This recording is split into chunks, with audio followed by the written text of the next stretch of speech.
If I'd never gone to see you do stand-up, I would never be doing this right now. So, thanks a lot. All right, please welcome Laura Z.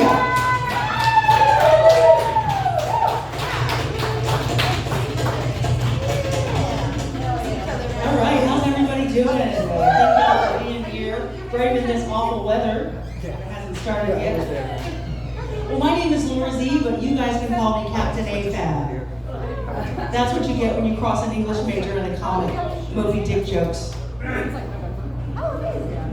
Yeah, instead of the great white whale, I'm going after the straight white male. Buckle up.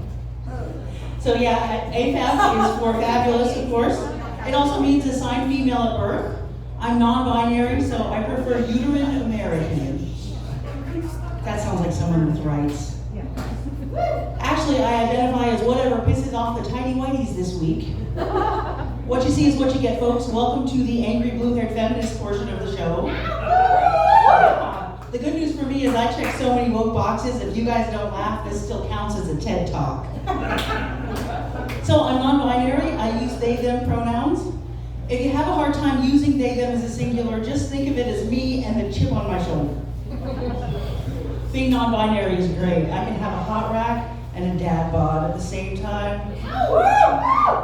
Yeah, if you're struggling with non-binary, that's okay. I know you've got a lot of new genders flying at you right now. Just think about it like this. Inside me are two genders, and both of them are queer. On a good day, I'm just three genders in a trench coat. You know, I like fashion and emotional intimacy, but I'm enough of a dude that I get really nervous whenever my stepkid grabs my phone and opens up the browser. So, I have a really hard job, you guys. Does anybody have a really hard job out there? Just shitty jobs? Woo!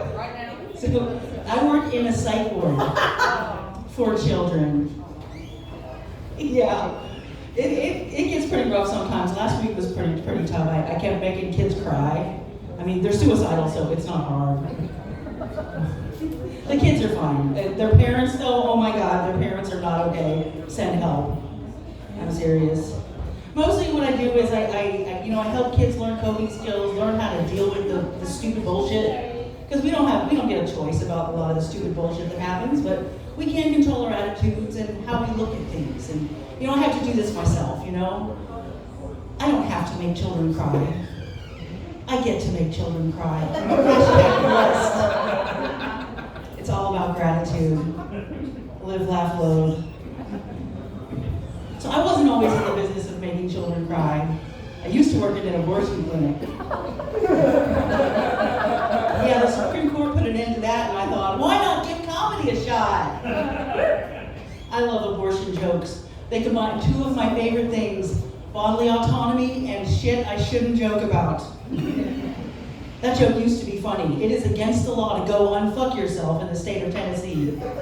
Never thought I'd be so glad to be gay and starting menopause, but here we are. It's my time to shine. I feel like working in an abortion clinic really prepared me for stand-up. Timing is everything, right? Plus I got a real taste for killing now. Why not kill it on stage? I still have to worry about bombing, but not as much. And I already know how to deal with hecklers. I bet none of you guys are going to call me God's menstrual rag and tell me I'm going to hell, are you? I got called that by the pro-lifers one day. Really nice people. If you want to meet them, go to a library board meeting. They're the ones trying to ban all the sex ed books. You know why they're called pro-lifers? Because they think sex should come with a life sentence. But only for women. Yeah. Gotta hand it to them though. God's menstrual rag would be a great name for my feminist punk band.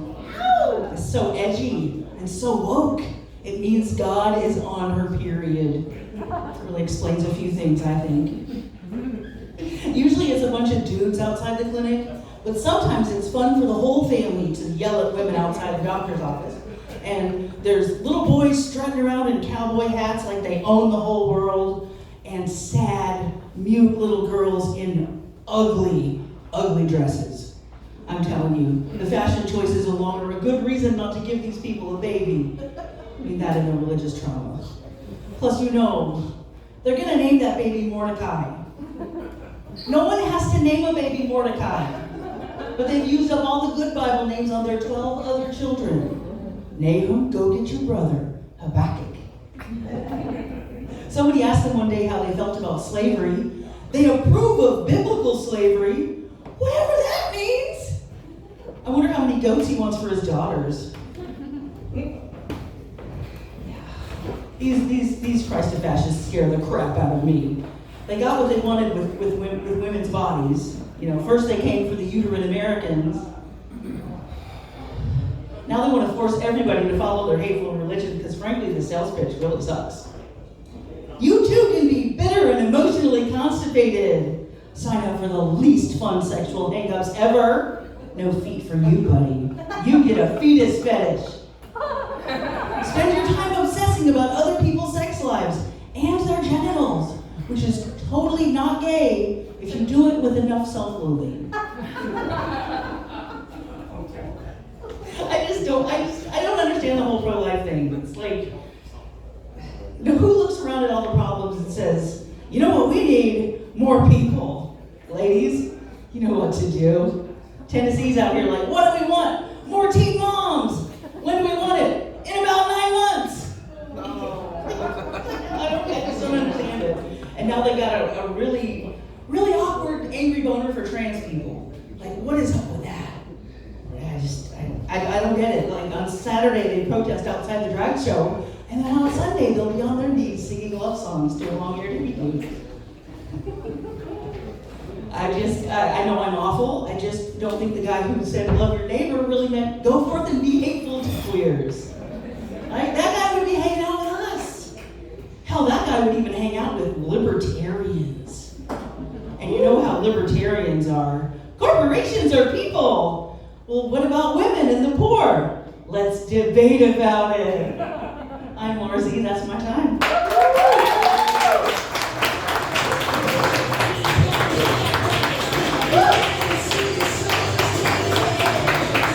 I know, I'm worse at this than Art Martin.